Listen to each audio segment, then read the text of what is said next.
Los hermanos, es maravilloso participar de esta actividad especial, ¿verdad? Porque estamos continuando con, como se dice, con lo que se inició al principio, ¿verdad? Hace ya varios años, ahí por el 2006 comenzamos. ¿Te recuerdan cuándo empezamos este trabajo? Abril 1, 2006. El 1 de abril del 2006. Ahí empezamos. Y yo recuerdo que habíamos 11, me parece. Ahora el hermano presentó menos, pero habíamos 11. Entre ellos habíamos 7 bautizados, más bautizados.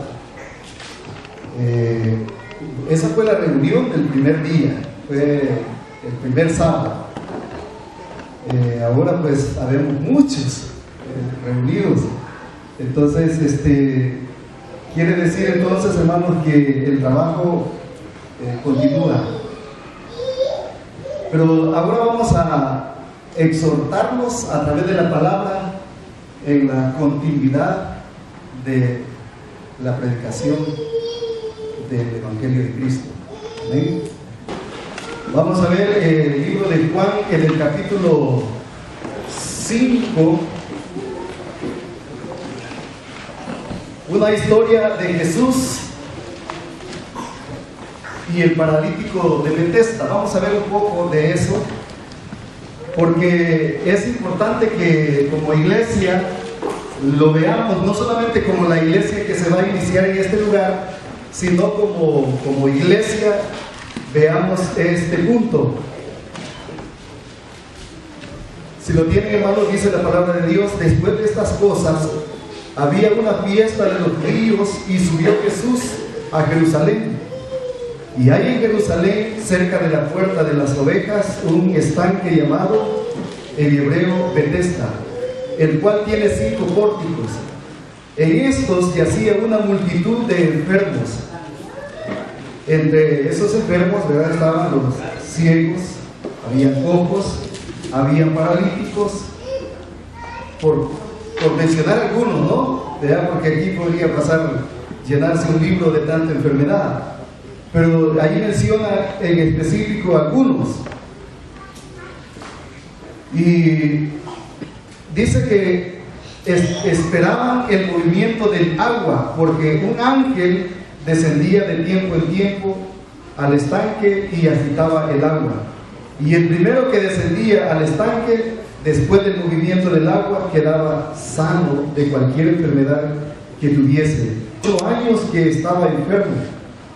Cuando Jesús lo vio acostado y supo que llevaba ya mucho tiempo así, le dijo: ¿quieres ser sano? Señor, le respondió el enfermo, no tengo quien me meta en el estanque cuando se agita el agua. Y entre tanto que yo voy, otro desciende antes que yo.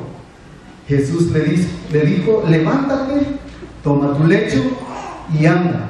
Y al instante aquel hombre fue sanado y tomó su lecho y anduvo.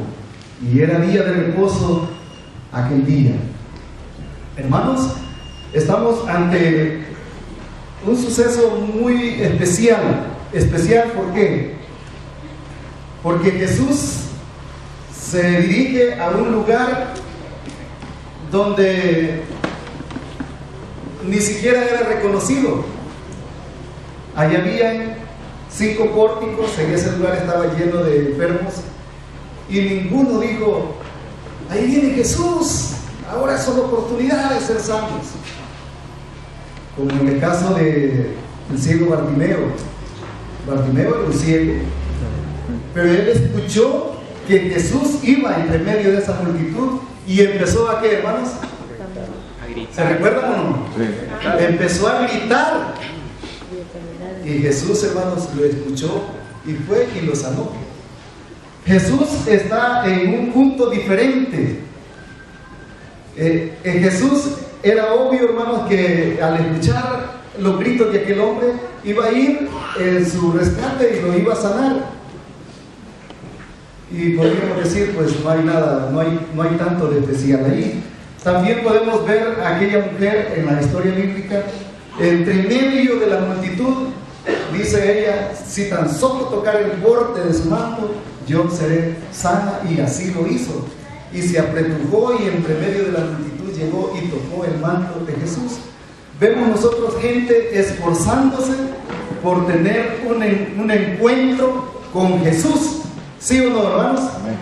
Vemos, si queremos seguir viendo, vemos aquellos que llevaron a un enfermo y como no podían entrar en el lugar donde Jesús estaba, lo subieron por el techo, hicieron un agujero, lo bajaron hasta donde él estaba. Vemos entonces, hermanos, en la historia bíblica, gente esforzándose por tener un encuentro con Jesús para tener un beneficio, una sanidad. Pero aquí vemos, hermanos, en el estanque de Betesda, a Jesús entrar en ese lugar y nadie dice nada.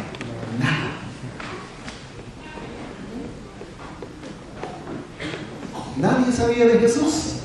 No lo conocía. Nadie sabía que era Jesús el que había llegado allí. Allá habían ciegos, está bien, ellos no lo vieron que entró. Pero hermanos, tenían buenos sus oídos.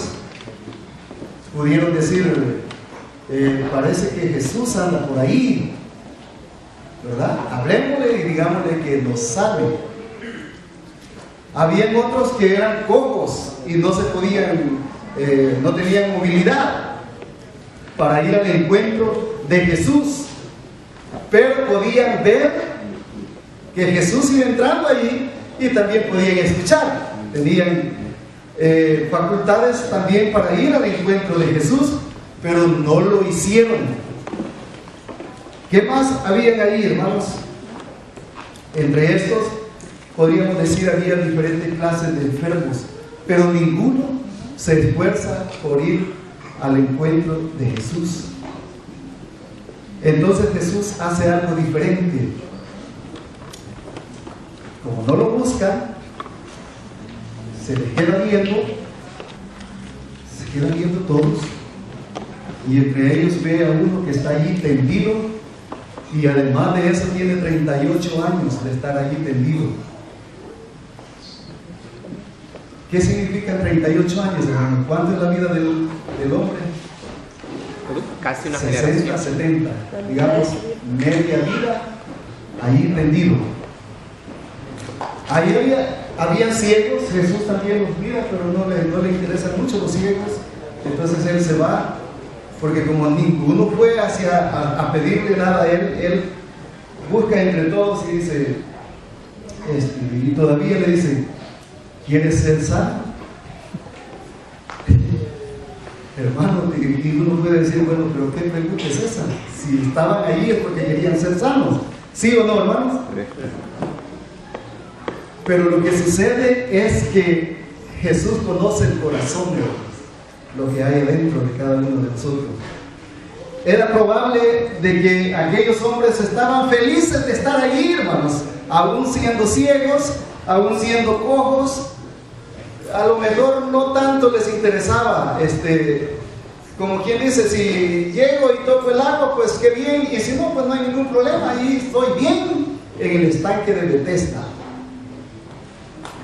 Según la tradición judía y la enseñanza levítica, era por ley que tenían que llevar y alimentar a esta clase de personas.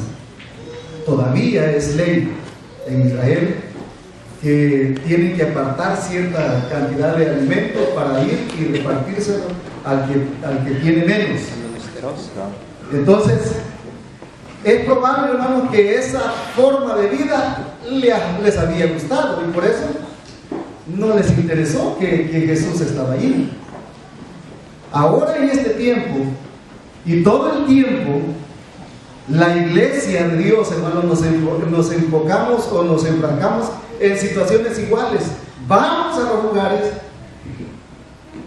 ahí hay ciegos aquí, hermanos, en Union City. Sí.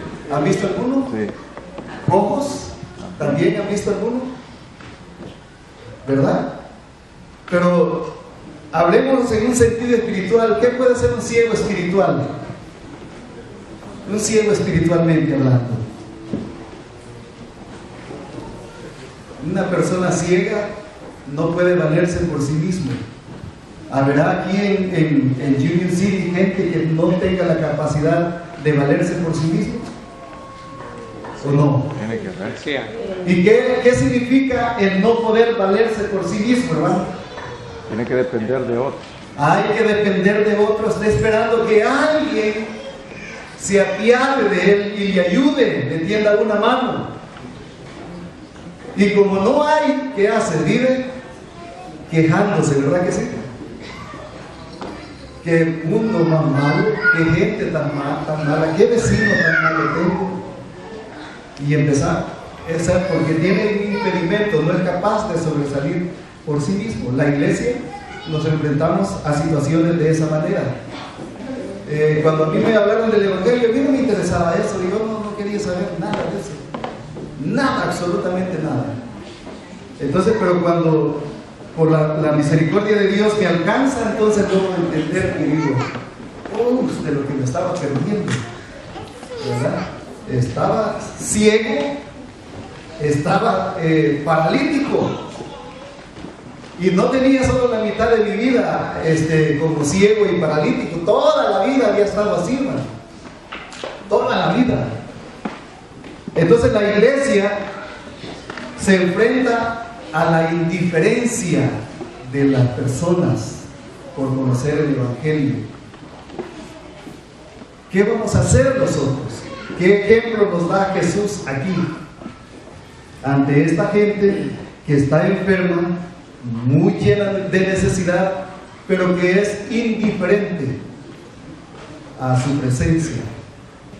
¿Cómo debemos nosotros de comportarnos ante la indiferencia, entonces, hermanos, a la que nos enfrentamos como creyentes, como seguidores de Jesús?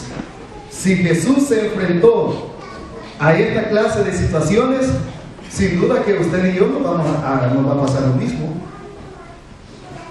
Yo recuerdo hace unos 20 años, hermanos, 25 años,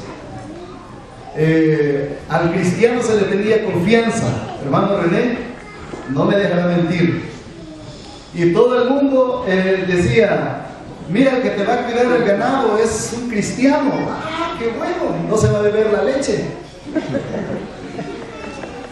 Ahora no, en este tiempo, ten cuidado que es cristiano. Al revés. Oye, es al revés. Entonces la indiferencia, hermanos, ha crecido mucho más. ¿Verdad que sí? Ha crecido más, hermanos, la indiferencia. Si usted iba por un camino, un pueblo, un lugar lejos, y lo miraba que usted andaba su Biblia, le tenían confianza y le decían, pase a dormir aquí adentro, no se quede ahí en el corredor, pase aquí, pase. Y le alistaban su camita y ahí se quedaba a dormir, hermano. Nadie le tenía desconfianza. Ahora no. Ahora lo ven que usted saca su Biblia, su himnario y su escuela sabática. Dice, ¿y este? Este ya nos va a empezar a hablar de la palabra. Decirle que estamos muy reducidos, ¿verdad? No hay espacio. Y decirle que no tenemos tiempo, que es más que ya nos vamos a ir. Y la indiferencia, hermanos, ha crecido mucho. Entonces, como iglesia de Dios, nosotros tenemos que contrarrestar esa situación.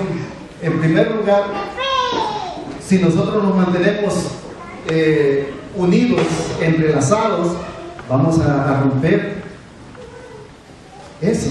¿Qué hubiera pasado si al llamado que se hizo para hoy no hubiera venido nadie? ¿Cómo se hubiera sentido el hermano Josías, el hermano Ismael, que fue el que anunció todo eso, y el programa que se hizo? el hermano que trajo el pan, que trajo el café, las hermanas que prepararon la comida, y no vino nadie. ¿Cómo se sentiría? Mal, ¿verdad? Y entonces, cuando nosotros nos acercamos unos a otros, el trabajo se hace y la gente mira cumplida la oración de Jesús en nosotros. ¿Cuál fue la oración de Jesús? Que sea uno. Hay una, hermanos, que es muy especial. Que sean uno. Dice: Padre, te pido que sean uno, así como tú y yo somos uno. Así. Y en esto dice: conocerán que sois mis discípulos. Pero la indiferencia ha crecido, hermanos, tanto a tal grado que hasta entre nosotros a veces ya nos tenemos desconfianza. Como a veces pensamos que ya no vemos al hermano como un israelita entre nosotros, sino lo miramos como una amalecita. ¿Saben ustedes lo que hacían los amalecitas, verdad? A Israel le comían todo, se robaban todo, se llevaban todo y dejaban al pobre Israel sin nada. Entonces, hermanos, Gedeón, él preparaba y decía: van a venir estos amalecitas y se van a llevar todo. Entonces él dice que se adelantaba a recoger su cosecha y esconderla. Entonces, hermanos, cuando la indiferencia crece, entonces nosotros también empezamos como Gedeón a esconder ciertas cosas que son las que nos van a mantener. No hay libertad. Y se da, hermanos, cada vez se da. Muchas cosas cambian. Entonces, como iglesia, nosotros debemos de mantenernos primeramente fieles en la palabra de Dios. Lo primero que nos recomienda la palabra de Dios, podemos nosotros ver lo primero, hermanos, en Colosenses 3:23, donde dice: nada hagáis. Vamos a verlo, Colosenses capítulo 3. Vamos a ver el 23, y dice: y todo lo que hagáis, hacedlo de ánimo, como al Señor, y no a los hombres, sabiendo que del Señor recibiréis la compensación de la herencia, porque al Señor Cristo servís, a Él servís. Entonces, la indiferencia se combate a través del servicio, hermanos, pero no como sirviendo al hombre, sino ¿a quién? A Dios. Al Señor, ¿verdad? Porque si usted va a servir para recibir un premio de nosotros, sí se lo podemos dar. Le podemos regalar algo bonito y bien hechito y con mucho cariño. Entonces, hermanos, ¿cómo lo va a hacer? Como al Señor. Y todo lo que usted recibe de nosotros, eso es ganancia. Eso es ganancia. Es una bendición extra que el Señor le está dando. Pero su premio está ¿dónde? En el Señor. Allí está su premio. No está en lo que usted pueda recibir. Lo que usted recibe, eso es un adelanto, nada más. Es como un anticipo, ¿verdad? A nosotros nos gusta ya mucho cuando nos dan anticipo en los trabajos, ¿verdad? Antes del día de pago nos adelantan algo y eso pues le ayuda a uno. Aquí no practican eso, ¿verdad? Pero allá sí.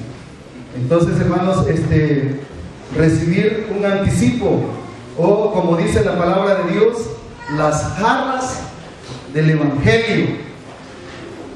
Eso significa un adelanto, pero eso se usa, hermanos, los ganaderos usan esas frases, ¿verdad? Que van a ver primero el hato de animales que van a comprar y le dejan un adelanto para que ya no se lo venda a nadie. Entonces el Señor nos bendice a nosotros de esa manera, para que no perdamos la esperanza. Nos da de sus bendiciones cada día, pero la bendición final la tiene cuando Él regrese por segunda vez. Ahí está la bendición. Esa es la herencia a la que hemos sido llamados. Entonces, hermanos, usted va a contrarrestar, usted no se va a desanimar ante la indiferencia del mundo, ante la indiferencia de nosotros mismos a veces entre los cristianos, cuando usted tenga en su mente que está sirviendo al Rey de Reyes y Señor de Señores. Así que por eso, para mantenernos de esa manera, dice Romanos capítulo 2 y versículo 6, dice: por tantos, mis hermanos, dice, manténganse firmes, y también dice inconmovibles. Inconmovibles. Y luego dice: creciendo siempre en la obra del Señor, conscientes de que su trabajo en el Señor no es en vano, porque Dios pagará a cada uno según sean, mis hermanos, sus obras. Entonces nosotros debemos de mantenernos inconmovibles. ¿Desde cuándo empezamos este propósito? Con el hermano Josías me dice: yo tengo un propósito, y le digo yo: me gusta, cuente conmigo. Y empezamos a ver, hermanos, las cualidades de lo que podíamos servir cada uno de nosotros, y en qué área nos podíamos mover unos con otros, porque uno tiene deficiencias en una cosa, el otro es fortalecido en otras áreas, pero al juntarse, hermanos, entonces las cosas, y empezamos a trabajar y nos juntamos, hermanos, ahí un pequeño grupo de hermanos. La gente empezó a decir también: son divididos, y empezaron a decir cosas, ¿no?, al principio. Pero aún así, 8 días después estábamos organizando una actividad especial. ¿Se recuerdan? 8 días después estábamos organizando el primer convivio, y lo hicimos, hermanos, con mucho entusiasmo, con ánimo pronto, y estábamos como la iglesia de los Hechos de los Apóstoles, y hacíamos todo, hermanos, y íbamos a muchos lugares y nos íbamos juntos. Nadie se quedaba de nadie. Esta forma de trabajar así, pero a veces con el correr de los años uno se da cuenta, hermanos, que eso se va terminando. Y sí tratamos de mantenerlo, pero no pudimos. Así que ahí perdimos. Ahora dice el hermano Josías: hermano, vamos a ir a tal lugar. Ok, hermano, allá lo espero. Está bien, hermano, allá llego. Y otro dice: tal vez llego, hermano. Entonces ya la cosa cambió, ¿verdad que sí, hermano Josías? Cambió. Ya se acabó, hermanos. O sea, nos pasó igual como nos pasó. Le agarró la mano a la esposa, que con cuidadito. Ya después: apúrate. Así. Todavía no está lista. No has cambiado a los niños.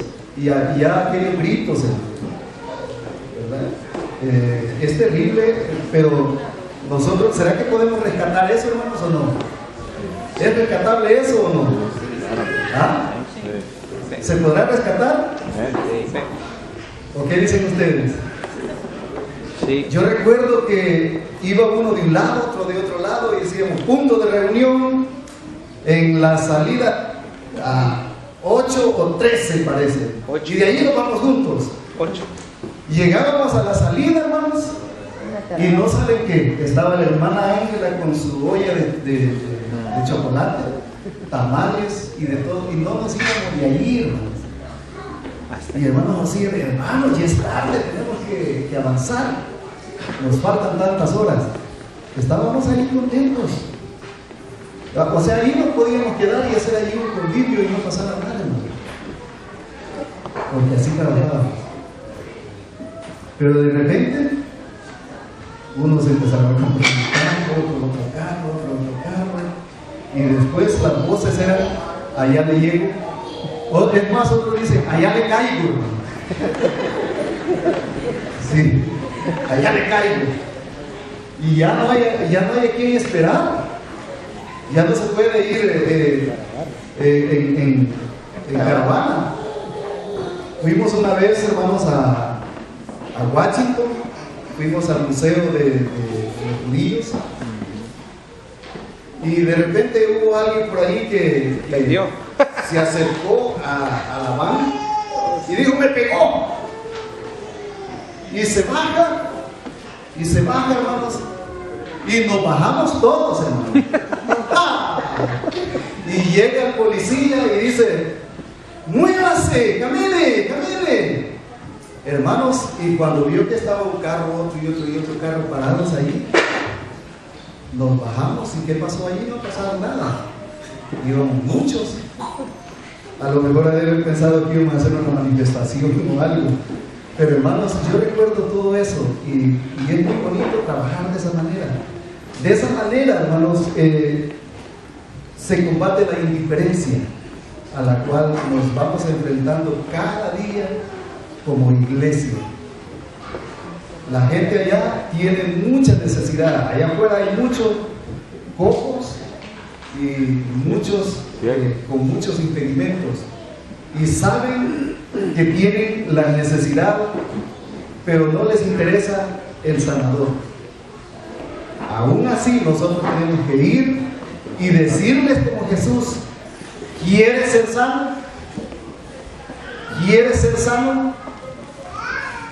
A veces tenemos, como decíamos en la escuela pasada, la iglesia es como un lugar donde está llena de enfermos, como un hospital. Pero no todos se sanan, ¿verdad? No todos se sanan. Algunos porque no aplican bien la medicina. Solo quiero finalizar con un punto.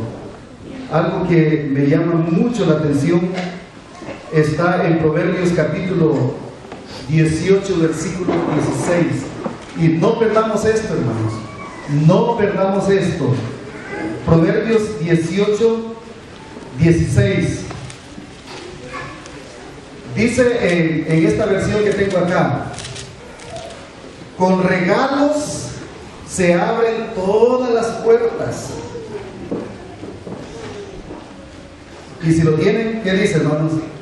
Y se llega a la presencia de gente importante. Con regalos se abren, dice, se abren todas las puertas. No es con el mazo, ¿verdad? Sino con regalos. Se abren todas las puertas. Y se llega a la presencia de gente importante. Un ejemplo de eso fue Abraham. Abraham vio a los forasteros y le dice, por favor, no se pasen de aquí sin antes comerse el cabrito que les voy a preparar. Y ustedes saben quiénes eran ellos. Ahí va Jesús. Jesús del Antiguo Testamento, ¿verdad? Entre ellos. Entonces dice la palabra de Dios que por la fe sirvieron ¿a quiénes? A ángeles. Aquí a lo mejor no lo reciban bien, es probable.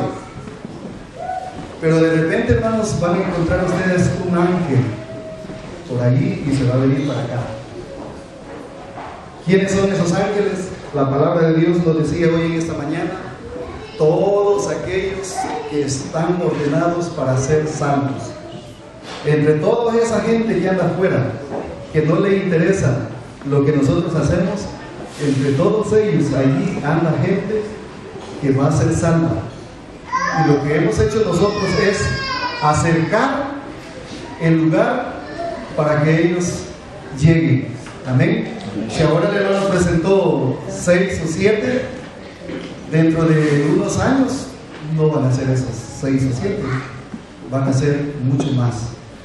Que el Señor, hermanos, les bendiga, y que no olvidemos todas aquellas buenas cosas que pasamos juntos para que podamos nosotros mantenernos firmes en el Señor.